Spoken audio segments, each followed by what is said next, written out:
Hello, I'm Liesl Göttert. Corruption is a dirty word that has plagued South Africa for a very long time, and corruption is unfortunately here to stay. It is a mindset, a deep-seated sense of brazen entitlement that is not leaving us anytime soon. To understand corruption and the reasons why it will not end, we need to consider a number of political, historical, and very real current cultural habits and influences. Any politician who claims that he or she will stop corruption is either lying to you or they have no sense of the magnitude and complex veracity of this problem. It's like saying, I will do away with all sin. It won't happen, not today, not ever. To clean up a snake pit filled with venom and deceit, you cannot simply give the snakes a bath and a lecture. They remain snakes. You cannot change or alter a deep-seated mindset that has been shaped from the cradle throughout a person's formative years and into adulthood, into middle age. It will be easier to change the color of their blood. We have to identify how deep this rot runs. Otherwise, you will simply be putting a band-aid on a rotting and festering cancer that grows just below the skin surface.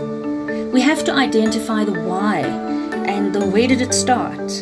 How did we get to this terrible place where looting and theft is a common day occurrence, where the biggest criminals shrug their shoulders on national television news and say, but what have I done wrong? A mindset of entitlement leads them to believe that it is their turn to eat, or to loot, if you will. That as a person in power, they deserve to be given gifts in exchange for favors, opportunities, and jobs. There are some cultural differences that may attempt to explain this phenomenon. We know that corruption takes on horrific proportions in every race, culture, and creed all over the world. Practically every state-owned entity in South Africa has all but collapsed and must be bailed out every so often to the tune of several billion rands. They've been ransacked by politicians and staff. Our schools, hospitals, health services, police, water, sewage, electricity is in a shocking state of disrepair and mismanagement.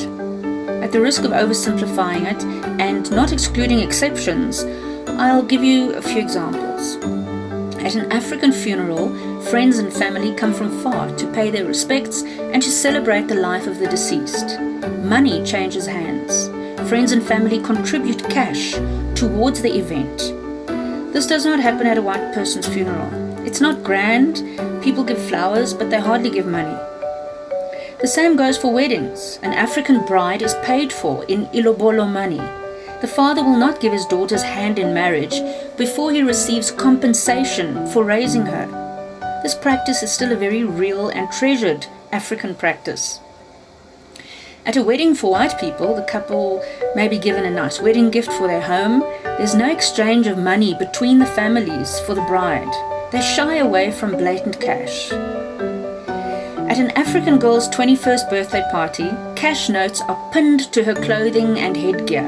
It's an unapologetic, full-color 3D celebration of the hard cash that is gifted to her. At white 21st celebrations, the birthday person will receive gifts from friends and family who attended the party, not really cash. When an African visits his king, he could take a goat, a chicken, or a cow, whatever he can afford to give the king or headman as a gift. In exchange, the king could favor him with an introduction to someone or an opportunity, land, or whatever the king wishes to give. Similarly, it is customary to thank someone with a cash contribution if he's given you an opportunity, a job, if he perhaps helped to facilitate you getting a house, a tender, or a large government contract. It's un-African not to say thank you with money or a gift, even if the helping friend is a government official who is tasked and paid to perform these services anyway.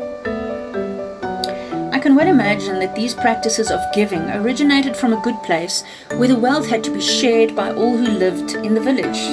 It probably started out as a simple mechanism for survival, to share, nothing wrong with that, as a pure gesture of kindness.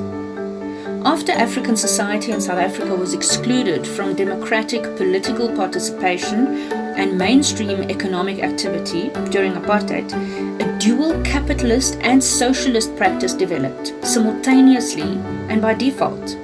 The possibility now emerged to manipulate mechanisms that would monitor, control, provide oversight and accountability of public funds. Originally, there was a shared ownership model in the absence of title deeds, and in the concept or collective land ownership for Africans in earlier times. This socialist model never generated wealth for an individual or celebrated individual intelligence, achievement, or hard work. If you dared to rise above the rest of your community, it was considered arrogant and un-African. It's called umona, or better explained as the tallest poppy syndrome. You dare not grow higher than another poppy. Today, the collective wealth mindset remains and is fused with a new Western and capitalist get-rich-quick possibility to show the rest of the world that you've made it. But you are morally obliged to share your wealth with the one who gave you a leg up to get there. The cash yardstick here is the prize. How you got there, even if it was on occasion as a result of criminality, is more often than not of little consequence. Whether you buy someone a cup of coffee for a small favor, or give him 100 million rand in exchange for arranging a large weapons contract, the principle remains the same. It's still corruption. No line can be drawn between the cup of coffee as a thank you and a gift of 100 million rand, because there is no line. Tomorrow the coffee becomes a meal, then a holiday in Mauritius. Soon it will be a luxury vehicle or several million or billion rand. From person to person, or from government to person, anyone can be bought. Ordinary, good and kind people of every race and culture in South Africa all have the power to stop this insanity at the ballot box on the 8th of May. As a political, business and media consultant, I've heard many people proudly say, "The white man has been in power for far too long, now it's our turn to eat." This is a reality at tribal level as well. A familiar chorus in cigar lounges across our cities is that the Amaxhosa has had their turn to eat twice. The Amazulu has had their turn to eat, and now it is the Chivenda turn. It's payback time. Many Venda businessmen and women that I know well have been exuberant about the opportunities that have opened up with the ushering in of a Ramaphosa presidency. Not because of cultural pride alone, but because it comes with opportunity, that comes with a cash reward. Civil servants used to be proud to do their jobs honestly, to follow procedure, to follow the rules, to be punctual, to be proud and ethical. I don't see that in our civil service today. Senior cabinet members have told me on many occasions that being appointed as an MEC, minister or president could give a person a 5-year window to set themselves up for life. Other countries also struggle with corrupt politicians, but South Africa is clearly in a league of its own.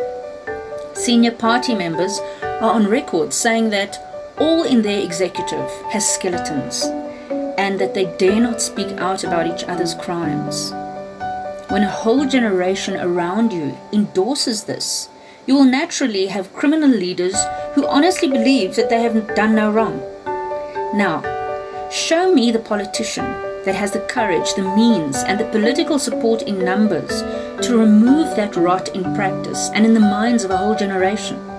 We can break the back of this theft and entitlement, but I'll share that with you on another day.